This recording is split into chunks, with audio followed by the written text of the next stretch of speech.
Satya Nadella, Sundar Pichai, Shantanu Narayan, Arvind Krishna, names that make us swell with pride. Look, we say, Indians ruling Silicon Valley. The faces of Microsoft, Google, Adobe, IBM, all sons of India. We celebrate them like national heroes. But ask yourself, is this really a moment of pride? Or is it a brutal indictment of our own failures? Because let's be honest, these men didn't thrive because of our system. They succeeded in spite of it. Our universities trained them, but our system ignored them. Our culture praised them, but our economy had no place for them. They left because we could not recognize their talent and give them the right opportunity. And what did we do? Instead of fixing the problem, we turned brain drain into a twisted badge of honor. See how smart our people are. When they work for America, we clap like proud parents while Silicon Valley loots our best minds. While our own startups beg for talent. While our own tech hubs struggle to match even a fraction of their innovation. So no, this isn't pride. This is shame.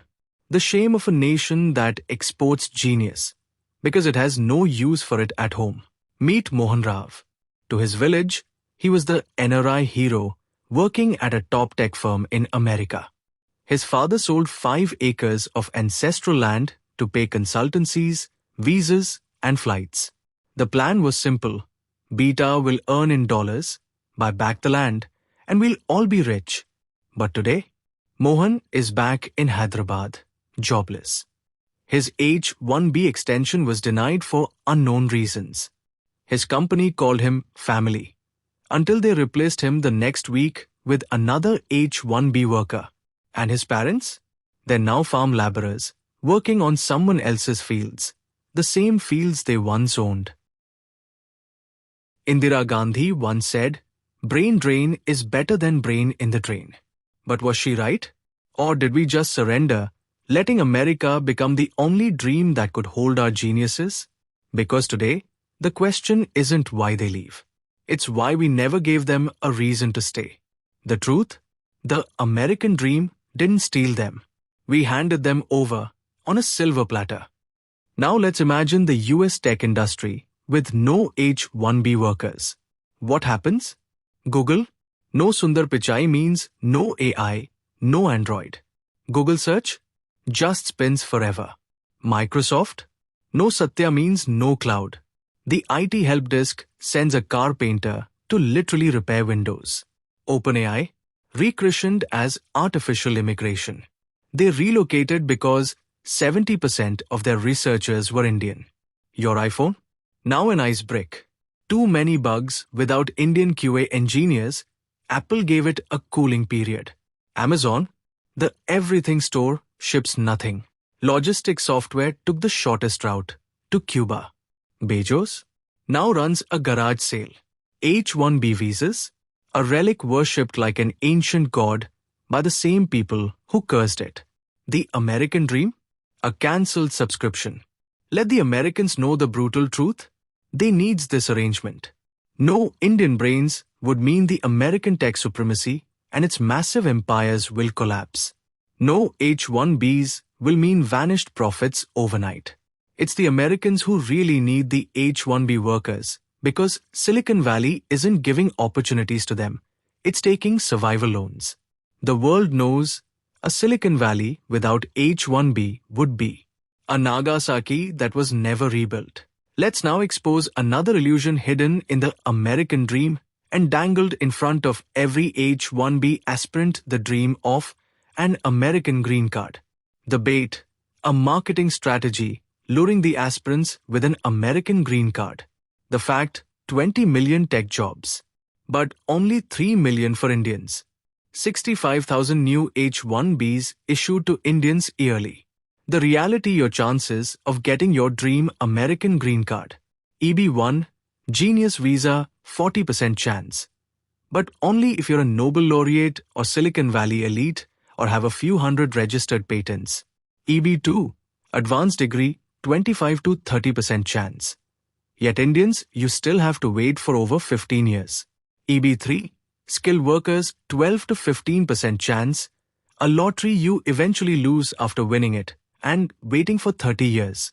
The fact is 1 in every 4 Indian applicant get a green card after a long wait, during which the hardships mount to the point of breaking the person into pieces.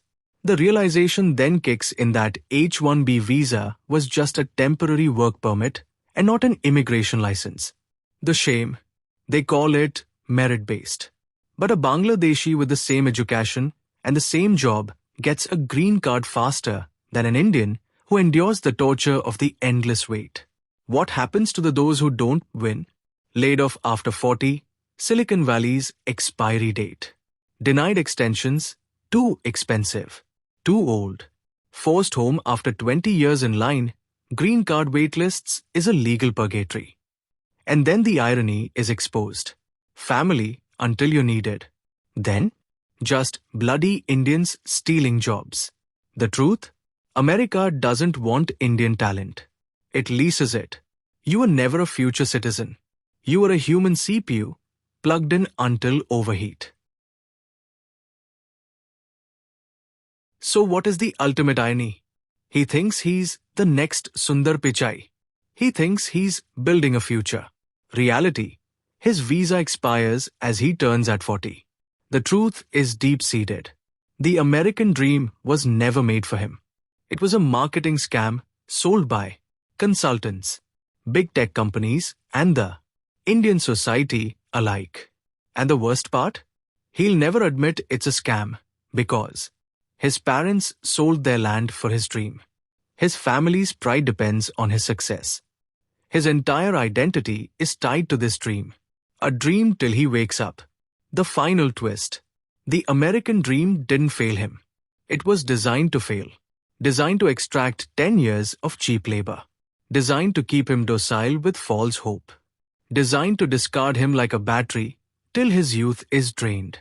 Because in the end, America never wanted Indian talent. It wanted disposable tech serfs. And India? It never explored its choices. The government's hollow defense, remittances matter. Politicians love to boast. Indians send home $125 billion annually. Proof of our global success. It's time we rip this argument apart. Remittances from US $30 billion. Tech workers remittance $8 billion annually. And now let's look at another aspect of this. What do the American tech companies earn from India? Google, Meta, and Apple alone earn more than $14.5 billion from India every year, thus flipping the remittance balance in favor of America. If India was to keep these tech engineers home and give them opportunities and resources, these engineers could have earned a few hundred times more than the amount they send back as remittance. Ridiculous as it might seem, most of these tech giants employ 40% Indian workers, including the ones employed by them in India. And even more ridiculous is the fact that the Indian government continues to subsidize this exploitation. Reason? The government itself cannot create enough jobs for these tech geniuses, so it calls upon corporate giants like Infosys, TCS, Tech Mahindra, and rewards them for creating jobs, thus glorifying the very process that suppresses talent and innovation. Despite the massive tax holidays, free land, and free electricity these giants have enjoyed, they have made only big names for themselves and showcased their success on the stock markets. If one were to look into their product portfolio, the result is a net zero. None of these companies have created a world-class product that fetches continuous revenues from across the world. They only created a bunch of tech coolies who could carry the load of innovation for others. They suppressed wages and made their pockets fatter. These giants keep on betraying the Indian people. They will never create a Silicon Valley. They will only create silicon sweet shops where Indian talent code for US masters. The 18th century Jamindar took your land. The 21st century corporate Raja takes your mind. Over the last decade, the US tech industry has faced an unexpected rival. One that was once its biggest supplier of talent, but is now rewriting the rules of global innovation, China. China's meteoric rise has not only sparked envy among Silicon Valley giants, but has also forced them into uneasy alliances with the very companies their own government once banned. The implications for India, both as a competitor and a cautionary tale, are impossible to ignore. Huawei, once blacklisted by the US, this $130 billion powerhouse now leads in 5G AI and next-gen semiconductors, with breakthroughs like graphene-based transistors, patents filed alongside Tsinghua University and the Chinese Academy of Sciences. Analysts predict that by 2030, silicon chips may begin fading in favor of Chinese alternatives. DeepSeek, AI startup that challenged Western LLMs like OpenAI, with just $200 million in initial funding, a fraction of its rivals' war chests. Backed by Alibaba Cloud, Tsinghua University, and state funds, it symbolized China's public-private tech engine. So what did China do so differently that the world looks at China today as the challenger in the technology race? China's R&D spending 2.4% of its GDP, whereas India spends 0.7% of GDP on R&D. The Chinese government facilitated public-private partnerships where the government itself was a major funding partner. India only subsidized its tech companies. China funded its universities heavily for R&D. Indian universities don't have R&D departments. China gave tax holidays to returning tech workers. India gives tax rebate to remittances. China developed infrastructure to offer a competitive environment for R&D. While in India, all infrastructure projects go to only 2 or 3 friendly companies of the government. The net result since 2015, over 800,000 Chinese tech experts returned home. While the Indian H1B pipeline doubled from 250,000 applicants in 2015 to 500,000 in 2024. These are eye-opening facts. China built bridges to repatriate talent. India built a visa pipeline to export it. China erected firewalls to protect its tech future. India rolled out a red carpet for Silicon Valley's talent hunters. The truth cannot be hidden behind iron walls. The world can thrive beyond America's tech monopoly. China proved it. It's India's turn now. India, a country blessed with human capital of its kind, cannot remain too far behind. It just needs a little selfless thinking by the people in power. A little course correction. We hope you liked the video. Many more informative videos are coming soon. To stay connected, do subscribe the channel.